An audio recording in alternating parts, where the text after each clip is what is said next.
உலகெங்கும் வாழும் நாஞ்சில் நாதம் தொலைக்காட்சி அன்பு நேயர்களே, என்னுடைய கோட்டாறு மறை மாவட்ட அன்பு மக்களே, உங்கள் யாவரையும் நாஞ்சில் நாதம் தொலைக்காட்சி வழியாக சந்திப்பதில் உளமகிழ்கிறேன்.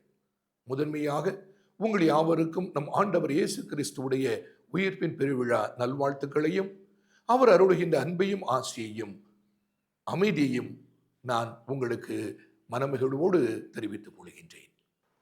கல்லறை வாயிலிலிருந்து நமக்கென கல்லை புரட்டுவது யார்? இப்படித்தான் இளங்காலை பொழுதில் நறுமண பொருட்களோடு ஆண்டவர் இயேசுடைய கல்லறையை தேடிச் சென்ற பெண்கள் தங்களுக்குள்ளே பேசிக் கொண்டார்கள். வெறுமையான கல்லறையை கண்ட பொழுது அவர்கள் அதிர்ச்சி அடைந்தார்கள். உயிரோடு இருப்பவரை கல்லறையில் தேடுவது ஏன் என்ற வானதூதருடைய குரலை கேட்டவுடன் அவர் ஆச்சரியமும் அடைந்தார்கள். ஆண்டவருடைய உடலை காணவில்லை, யார் எடுத்துச் சென்றார்கள் என தெரியவில்லை என்று அதிர்ச்சி அடைந்து கூறிய மகதலா மரியா சீடரிடம் ஓடிச் சென்றார்.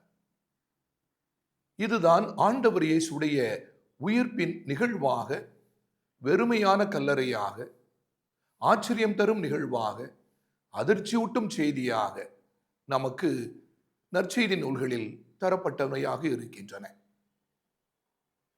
இன்றும் நாம் இந்த வெறுமையான கல்லறைகளிலேயே ஆண்டவர் இயேசுவை தேடிக் கொண்டிருக்கின்றோம். எத்தகைய வெறுமையான கல்லறைகள்? போர்களை போன்ற வெறுமையான கல்லறைகளில், இல்லை என்றால் கோடிகளை கொட்டி உயிரை எழுப்புகின்ற பெரிய பெரிய ஆலயங்களில், இல்லை என்றால் அதிகாரத்தில் தான் ஆண்டவர் இருக்கிறார் என நம்பிக்கை கொள்கின்ற வெறுமையில் நாம் அவரை தேடிக் கொள்கின்றோம். இல்லை என்றால் பக்தி பரவசம் ஊட்டுகின்ற வழிபாடுகளில் காலகாலமாக இருப்பதில் தான் ஆண்டவர் இருக்கிறார் என்ற ஒரு போலியான நம்பிக்கையின் வெறுமையில், வெறுமையான கல்லறையில் ஆண்டவரை தேடிக் கொண்டிருக்கிறோம். இல்லை என்றால் நீங்களும் நானும் கிறிஸ்தவர்கள் என்றாலும் கூட இங்கும் இன்றும் சாதியத்தினால் பிரிந்திருக்கின்ற வெறுமையான கல்லறையில் தேடிக் கொண்டிருக்கிறோம். இன்னும் சொல்ல போனால், இளைஞர்கள் வந்துவிட்டால், குரல் எழுப்பினால் இந்த திரு அவை மாறிவிடும் என்று அவர்களை தள்ளி வைப்பதில் அந்த வெறுமையான கல்லறையில் தேடுகிறோம். சிறாருக்கும் பெண்களுக்கும் இடம் தராத வெறுமையான அந்த திரு அவை என்கின்ற கல்லறையில் இன்று நாம் ஆண்டவர் இயேசுவை தேடிக் கொண்டிருக்கிறோம். ஆனால் நமக்கு இந்த கல்லறையிலிருந்து வெளிப்படுகின்ற உண்மை என்ன? அவர் இங்கு இல்லை. அவர் சொன்னபடியே உங்களுக்கு முன் அவர் கலிலேயாவிற்கு செல்கிறார், நீங்கள் அவரை அங்குதான் காண்பீர்கள் என்பதுதான் இந்த வெறுமையான கல்லறையிலிருந்து முழுமையாக தரப்படுகின்ற உன்னதமான செய்தியாக, உயிர்ப்பின் செய்தியாக அன்பு மக்களை நமக்கு இருக்கிறது. அப்படியாயின் இன்று இத்தகைய வெறுமைகளில் தேடிக் கொண்டிருப்பதை விட நாம் செல்ல வேண்டிய இடம் இந்த கலிலேயா. அங்குதான் மக்கள் அமைதிக்காக அலைபாய்கிறார்கள். அங்குதான் மக்கள் வறுமையிலிருந்து மீண்டெழுவதற்கு துடிக்கிறார்கள். அங்குதான் மக்கள் அறியாமையிலிருந்து அறிவொளி பெறுவதற்கு யார் எங்களுக்கு வழிகாட்டுவார் என்று தேடி நிற்கிறார்கள். அங்குதான் மக்கள் சமத்துவமான சமூகம் காண கிடைக்குமோ என்று ஏங்கி தவிக்கிறார்கள்.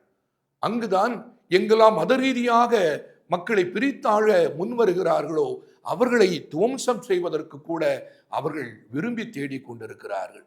அங்குதான் பெண்களுக்கும் சம மாண்பும் உரிமையும் கிடைப்பதற்காக மக்கள் தேடிக்கொண்டிருக்கிறார்கள். அங்குதான் வன்முறையும் எவ்விதமான எதிர் செயல்பாடு இல்லாமல் மனித உரிமைகள் மதிக்கப்படுகின்ற இளைஞர்களும் சிறார்களும் பெண்களும் வாழ்கின்ற சமநிலையான சமுதாயத்திற்காக மக்கள் உழைத்துக் கொண்டிருக்கிறார்கள்.